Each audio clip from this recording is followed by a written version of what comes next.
Hello dears, എല്ലാവർക്കും മഹാലക്ഷ്മി പുത്തൻ എപ്പിസോഡിന്റെ വിശേഷങ്ങളിലേക്ക് സ്വാഗതം. അപ്പൊ ഇന്നത്തെ ഒരു എപ്പിസോഡിലുണ്ടല്ലോ, നമ്മുടെ കണ്ണൻ നമ്മുടെ മേഘനാഥനെ വിളിച്ചിട്ട് ഇങ്ങനെ പറയുന്നുണ്ട്. നീ എവിടെയാണ് ഇപ്പോൾ? നീ വീട്ടിലെത്തുമ്പോൾ ഉടൻ തന്നെ എന്നെ അറിയിക്കണം.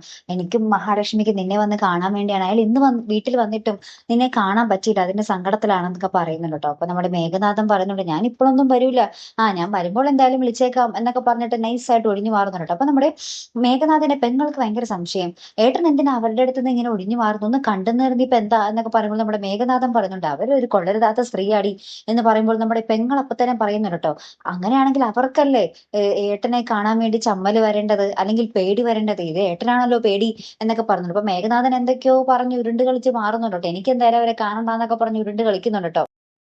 അതിന് പിന്നാലെ നമ്മുടെ കണ്ണന്റെ വീടാട്ടോ കാണിക്കുന്നത്. അപ്പൊ കണ്ണനും മഹാലക്ഷ്മിയും കൂടി ഇങ്ങനെ വരുവാട്ടോ. അപ്പൊ നമ്മുടെ കരുണ നമ്മുടെ വീട്ടിൽ പോകാൻ വേണ്ടി നമ്മുടെ പ്രതാപൻ വിഷുവായിട്ട് വീട്ടിലേക്ക് കൂട്ടിക്കൊണ്ട് വരാമെന്ന് പറഞ്ഞിട്ട് കരുണയും നമ്മുടെ ദുർഗാമയും ഉണ്ണിയും കൂടെ അവിടെ കാത്തിരിക്കുന്ന സമയത്തായിരിക്കും ഇവർ കയറി വരുന്നത്. അപ്പൊ നമ്മുടെ കരുണ ആദ്യം വണ്ടിയുടെ സൗണ്ട് കേൾക്കുമ്പോൾ വിചാരിക്കും പ്രതാപനായിരിക്കും എന്ന് കരുതി ഭയങ്കര സന്തോഷത്തോടുകൂടി പോകുമ്പോൾ ഇവരായിരിക്കും കേട്ടോ. അപ്പൊ തന്നെ നമ്മുടെ കരുണ പറയുന്നുണ്ടോ, ഇവരെ കാണാതെ എനിക്ക് പോകണോന്നായിരുന്നു, ഇവരെ കാണേണ്ടി വന്നല്ലോ എന്നൊക്കെ പറഞ്ഞിട്ട് നമ്മുടെ കരുണ ഭയങ്കര അഹങ്കാര വർത്താനമൊക്കെ പറഞ്ഞുകൊണ്ടിരിക്കുന്ന സമയത്ത് തന്നെ നമ്മുടെ പ്രതാപൻ വരുന്നുണ്ട്. അപ്പൊ പ്രതാപം വന്നിട്ട് പറയുന്നുണ്ട്, എനിക്കും മുത്തശ്ശിക്കും വിഷുക്കണി എന്റെ മകള് തന്നെയാണ്, എന്റെ മകളെ കണി കണ്ടിട്ടേ പിന്നെ ഞാൻ ആ കൃഷ്ണനെ പോലും നോക്കുള്ളൂ എന്നൊക്കെ പറഞ്ഞ് ഭയങ്കര ഡയലോഗ് കേട്ടോ.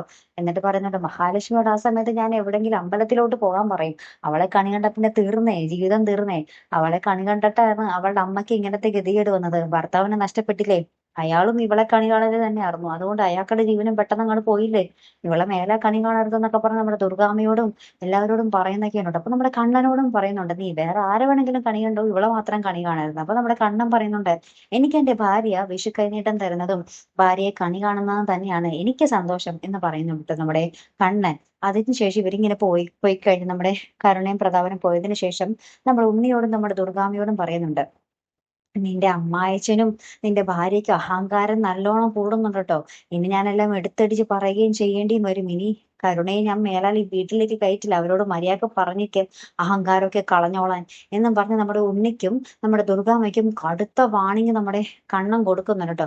അപ്പൊ കണ്ണൻ പോയതിനു ശേഷം നമ്മുടെ ദുർഗാമ്മ പറയുന്നുണ്ട്, ഈ കരുണയ്ക്കും അച്ഛനും എന്താ ബോധമില്ലേ, വിവരമില്ലേ, അവരെന്തിനാ ഇങ്ങനെ ഓവറായിട്ട് പെരുമാറുന്നേ, അവര് കാരണം നമ്മളും പെരുവഴിയിലാകേണ്ട അവസ്ഥയാണല്ലോ എന്നൊക്കെ പറഞ്ഞിട്ട് ഇങ്ങനെ ഇരിക്കുന്ന ഒരു രംഗത്തിലാട്ടോ നമുക്ക് പിന്നീട് കാണുവാൻ സാധിക്കുന്നത്. പിന്നീട് നമ്മുടെ കരുണയും നമ്മുടെ പ്രതാപനും വീട്ടിലെത്തുന്നുണ്ട്. അപ്പോൾ മുത്തശ്ശി ഇങ്ങനെ ഭയങ്കര സന്തോഷത്തില് നമ്മുടെ കരുണമോളെ വെൽക്കം ചെയ്യുന്നുണ്ട്.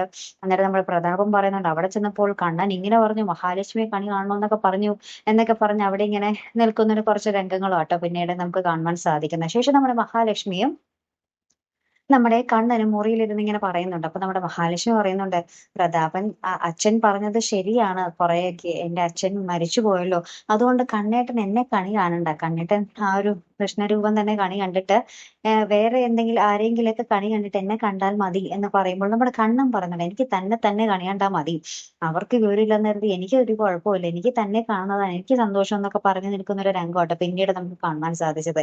ഏറ്റവും ഒടുവിൽ നമ്മുടെ മേഘനാഥൻ നമ്മുടെ സാഗറിനോട് പറയുന്നുണ്ട്, നീ അവൾക്കൊരു നല്ലൊരു ഗിഫ്റ്റ് ആയിട്ട് വിഷു കോടിയായിട്ട് നീ പോണം, കണ്ണൻ കൊടുക്കുന്നതിലും വില കൂടിയ ഗിഫ്റ്റ് ആയിരിക്കണം എന്നൊക്കെ പറഞ്ഞ് കുറച്ച് പൈസയും കൊടുത്ത് ഗിഫ്റ്റ് മേടിച്ചിട്ട് പോണം എന്നൊക്കെ പറഞ്ഞിട്ട് അങ്ങോട്ടേക്ക് വിടുന്നുണ്ട്. അപ്പൊ തന്നെ നമ്മുടെ സാഗർ വിഷു കോടിയൊക്കെ ആയിട്ട് അവിടെ ചെല്ലുന്ന ഒരു രംഗമായിട്ട് പിന്നീട് നമുക്ക് കാണാൻ സാധിക്കുന്നത്. അപ്പൊ കമലേശ്വരത്ത് ചെല്ലുമ്പോൾ നമ്മുടെ മഞ്ജു ആയിരിക്കും വാതിൽ തുറക്കുന്നത്.